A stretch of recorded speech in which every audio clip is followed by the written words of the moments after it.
హెబ్రీలకు రాసిన పత్రిక 2వ అధ్యాయం 3-4 వచనాలు. హెబ్రీలకు రాసిన పత్రిక 2వ అధ్యాయం 3-4 వచనాలు. ఇంత గొప్ప రక్షణను మనం నిర్లక్ష్యం చేసిన ఎలాగూ తప్పించుకుందాము.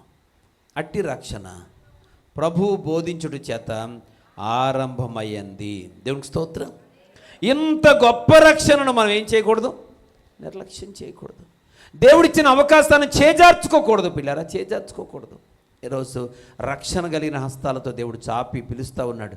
ఇదిగో భూదిగంతంలో నివాసులారా, నా వైపు చూచి రక్షణ పొందండి అని దినమెల్లా తన చేతులు చాపి మనల్ని పిలుస్తూనే ఉన్నాడు. దేవునికి స్తోత్రం. హల్లెలూయా. రండి రండి, యేసు మిమ్మల్ని రమ్మనుచున్నాడని ఒక అద్భుతమైన పాట ఉంటుంది. దేవునికి స్తోత్రం. మనందరినీ దేవుడు ఏం చేస్తున్నాడట? రమ్మంటున్నాడు. భూదిగంతంలో నివాసులారా, నా వైపు చూచి రక్షణ పొందండి. నేనే దేవుడను, నేనే దేవుడను, నా వైపు చూసి మీరు రక్షణ పొందండి అని దేవుడు పిలుస్తూ, పిల్లరా, తన రక్షణ, ఇంత గొప్ప రక్షణ మన ముందుంచుతూ ఉన్నాడు. నువ్వు నిర్లక్ష్యం చేస్తూ ఉన్నావు. రేపు వస్తాను దేవుడి దగ్గరికి, ఎల్లుండి వస్తాను దేవుడి దగ్గరికి.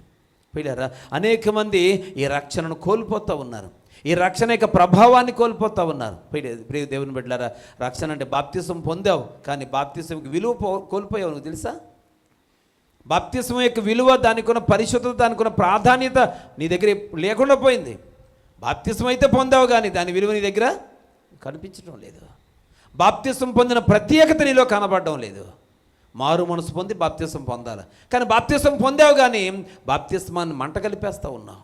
పిల్లరా, నీలో ఉన్న చెడు వ్యసనాలు, చెడు అలవాట్లు అవి ఇంకా కొనసాగుతూనే ఉన్నాయి. అంటే బాప్తిసం పాడైపోయినట్లే. పిల్లరా, అపవిత్రమైపోయినటువంటి ఆ బాప్తిస్మాన్ని పిల్లరా ఈరోజు నువ్వు కలిగి అడ్డం పెట్టుకొని ఇంకా నేను రక్షణలోనే ఉన్నాను అనుకుంటున్నావు. జాగ్రత్త. దేవుడిచ్చిన రక్షణను నిర్లక్ష్యం చేస్తే దేవుడు నీకు ఒకరోజు బుద్ధి వచ్చేలా చేస్తాడు. హల్లెలూయా.